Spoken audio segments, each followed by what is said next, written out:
worst magic trick deaths ever. Coffin tragedy. On October 30th, 1990, Halloween Eve, magician Joseph Burris stood before a crowd at Blackbeard's Family Fun Center in Fresno, California. He was 32 years old, known as Amazing Joe. He'd built his reputation on dangerous escape acts. That night, he was attempting his most dangerous stunt yet. Burris was going to be buried alive, not just in dirt, but in cement. 7 tons of it.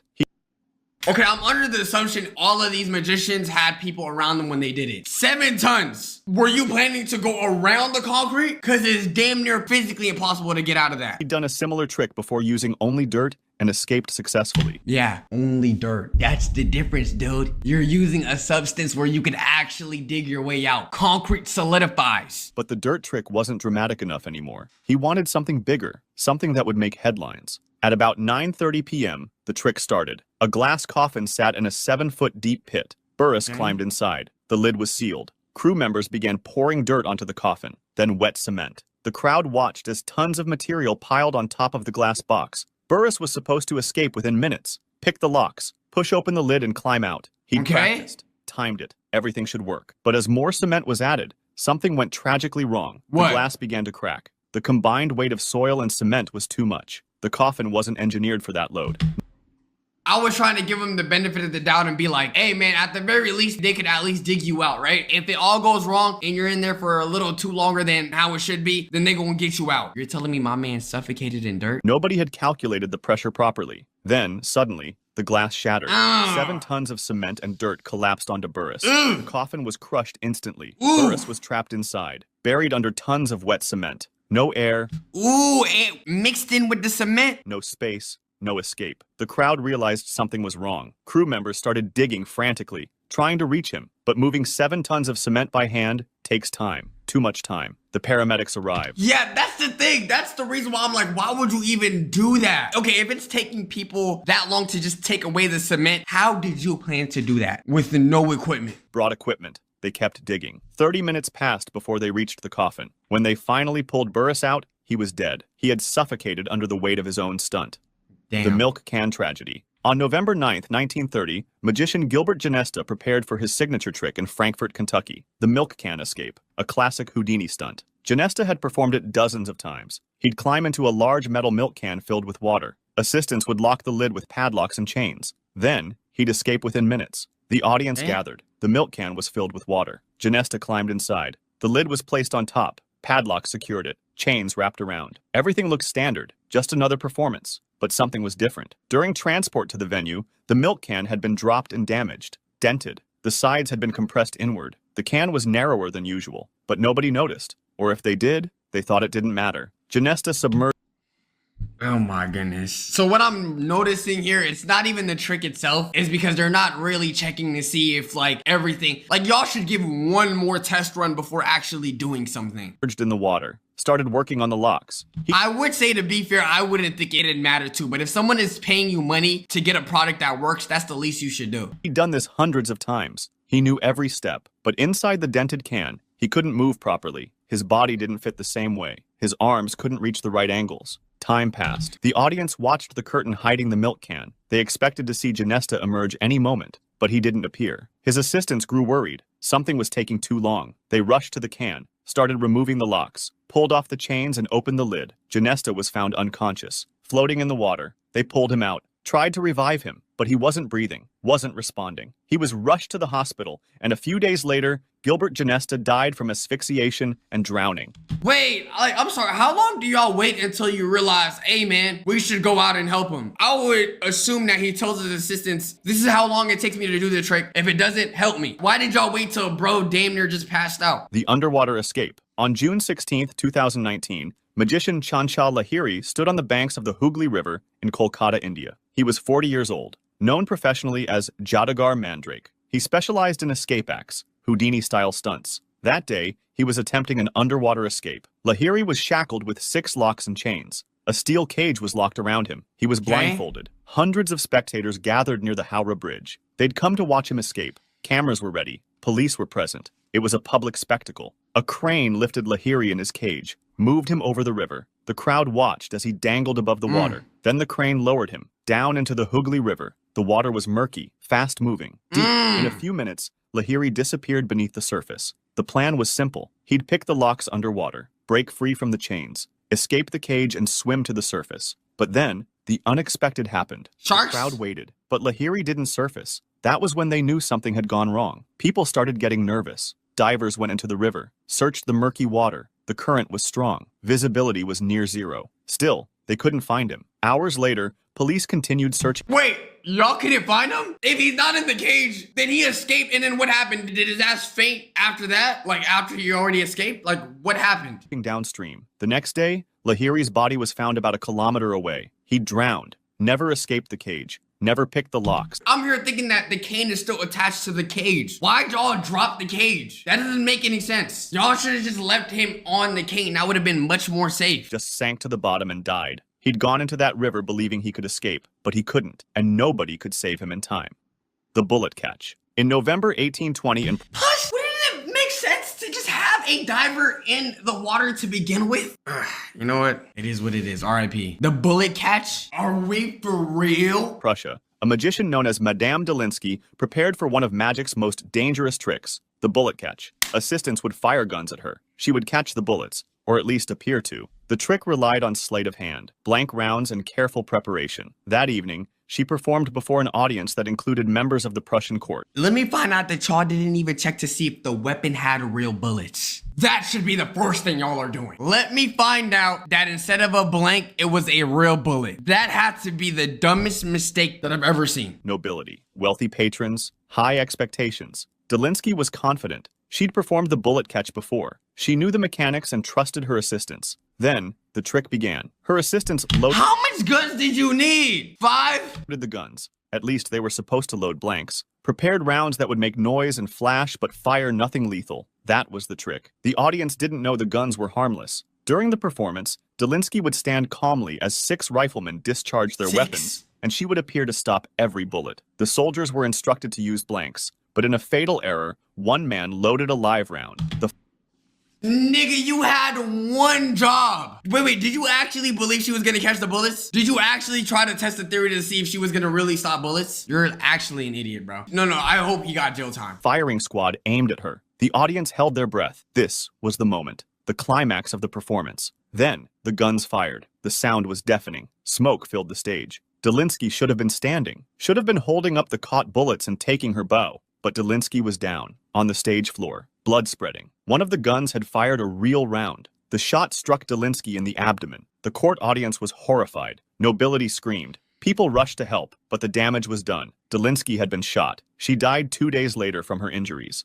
The razor swallow. He's an 11th, idiot. 1938, magician R.I.P. Vivian Hensley was performing at home for his Oh no, for who? For who? I know that's not the son. I know he's not performing in front of his son. son in That had to be the worst audience to perform to. Literally. Oh my dude. Brisbane, Australia. Hensley was 43 years old, a comic performer, known for his razor-swallowing trick. It wasn't meant to be real. It was sleight of hand, misdirection, and timing. A Misdirection where? Like underneath your tongue? Like what did you cut? clever illusion that made audiences gasp. In his act, Hensley would pretend to toss a razor blade into his open mouth. In reality, he'd palm the blade, hide it against his hand, and slip it discreetly into his coat sleeve while pretending to chew and swallow. Then, with a flourish, he'd pass his hand before his mouth and make the blade reappear, safe and Okay. gleaming, as if plucked from thin air. That afternoon, Hensley decided to demonstrate the trick at home for his son, a small, casual performance of a father showing his boy how magic worked. But this time, something went terribly wrong. What? As Hensley mimed the motion, the razor slipped from his fingers. Dude! How? You had one job. You have it right here, right? Boom! Like, don't even play toss that shit. Oh, wow. And his son had to just witness it all go down. Before he could react, the real blade flew back into his throat. Reflexively, he swallowed. There was no illusion now, only a real sharp razor lodged deep inside his esophagus. He felt it immediately, a slicing pain that made him choke and cough. His family rushed him to the hospital. Doctors took x-rays. The blade was deep, beyond easy reach. Surgeons operated, searching for it, but the metal had already begun cutting through internal tissue as it moved downward. Over the next 4 days, infection and internal bleeding set in. Despite every attempt to save him, Vivian Hensley's injuries worsened. He died from the internal damage caused by the swallowed razor. Oh my God.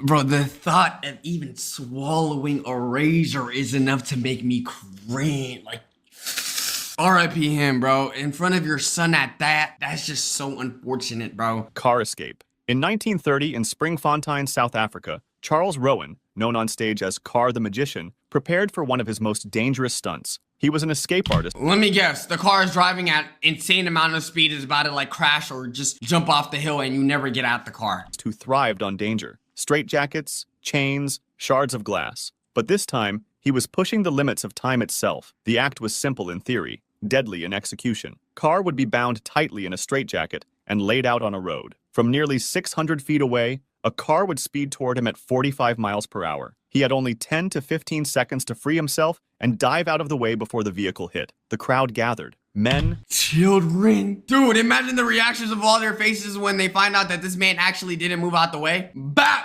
Straight like that. Gone. women, even children stood watching. The air was tense. Car gave the signal. Assistants strapped him in, pulling the jacket tight. The car engine revved in the distance, echoing across the dusty road. Then the driver accelerated. Tires There screeched. was a driver on it? Dude, I just know that driver is traumatized for life. The car shot forward. Car twisted, pulled, yanked at the leather straps biting into his arms. He'd done this before. He knew the rhythm of escape, the body movements, the breathing, the Couldn't he have just moved with his foot though? Was it not enough to just get away using your feet? Worst case scenario? Or like rolling over when you realize it's really not working? split-second timing. But the seconds were disappearing faster than his hands could move. The car was closing in. 50 yards. 30. 10. People began shouting, "Move! Move!" But he couldn't Literally. free himself. A moment later, the car struck him. The impact was brutal. The bumper smashed into his leg, almost severing it. The crowd screamed. The car skidded to a stop as Car collapsed onto the ground, bleeding heavily. He was still conscious when they reached him. His breathing Yo, take that child out the equation, bro. What y'all doing? was shallow and his face pale. Before he lost consciousness, he spoke his last words to the terrified driver who just hit him. He told him it wasn't his fault. Minutes later, Charles Rowan, Damn. Car the Magician, was dead. Damn. The theater R.I.P. tragedy. On R.I.P. March 23rd, 1918, magician William Ellsworth Robinson I thought y'all was gonna talk about Abraham Lincoln's death. I was like, what? was performing at the Wood Green Empire Theater in London. He was 56 years old, known professionally as Chung Ling Soo. He wasn't Chinese. He was an American magician who had built his fame on illusion, a man who Okay. lived entirely in disguise. For years, he'd spoken only through interpreters, never breaking character, even off stage. That night's act featured his signature trick, the bullet catch. Assistants would fire low Okay. Hopefully by the end of this video, we could all establish if you're gonna be a magician, stop catching bullets. All right, we're not doing that. Do any other trick that doesn't involve having to catch bullets. loaded rifles at him. He would catch the bullets on a small porcelain plate. It was the most dangerous trick in magic and the most famous. Soo's version relied on a special two-chambered rifle. One chamber held a live bullet, which he displayed to the audience for realism. The other chamber contained only a paper cartridge, used to produce the flash and smoke of a blank round. And that's the one that they should be shooting off of?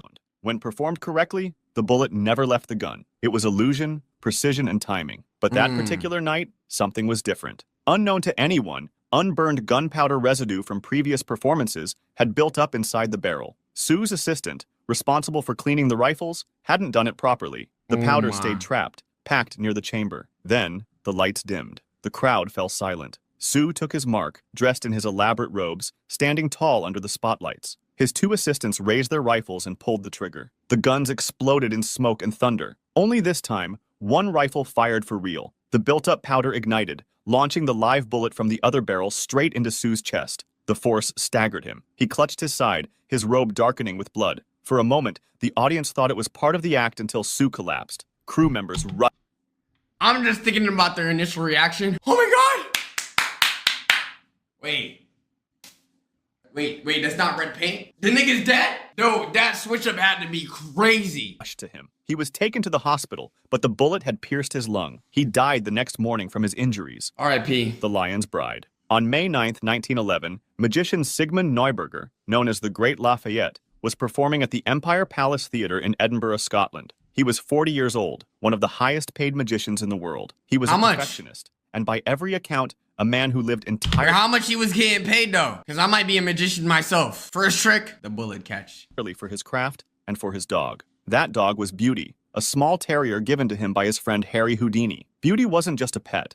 She was his constant companion, pampered with her own velvet bed, 5-course meals, and even a diamond-studded collar. Wherever Lafayette went, Beauty went too. Then, tragedy struck. Just 4 days before the opening of his new show in Edinburgh, Beauty suddenly died. He was heartbroken, but moved on nonetheless. On May 9th, 1911, the Empire Palace Theater was packed. Lafayette was performing his signature illusion, The Lion's Bride. It was a grand spectacle. Elaborate costumes, a live lion on stage, intricate sets, and flaming lanterns casting dramatic light. Let me find out that the lion actually just eats him up. Then, in the middle of the act, a lantern ignited a stage curtain. At first, no one noticed. The audience thought it was part of the show, the kind of fiery flare Lafayette was And you ain't see that? You the one on stage. known for. But within seconds, the flames spread to the scenery, then to the ropes, then to the curtains above. The stage was burning. Panic erupted. Performers scrambled. The audience stampeded for the exits. Most escaped. But backstage,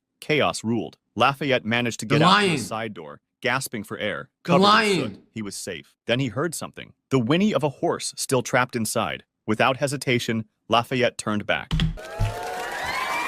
He's a good dude, man. He probably thought about his dog and he was like, nah, bro, we can't be ending anybody else's life. Good dude, man. At the very least, I hope he rescued the animal. Against all shouts and pleas, he rushed back into the flames to save the animal, but he never came out again. When firefighters finally extinguished the blaze, they found 11 bodies inside. The side doors had been locked before the show, as Lafayette insisted, to prevent anyone sneaking in without paying. That decision trapped his crew. The next day, rescuers found what they believed to be Lafayette's body, a charred corpse adorned with his elaborate costume and jewelry. He was buried beside his dog, Beauty, in Pearshill Cemetery. So he went in there for no reason? Wow. Anyways, moral of the story, YouTube, if you're gonna be a magician, at the very least have supervision and check what you're doing about 1,000,000 times before actually doing it. Let me know which magician's death you thought was the worst. RIP to all of them. Join us on Discord, catch us on Twitter.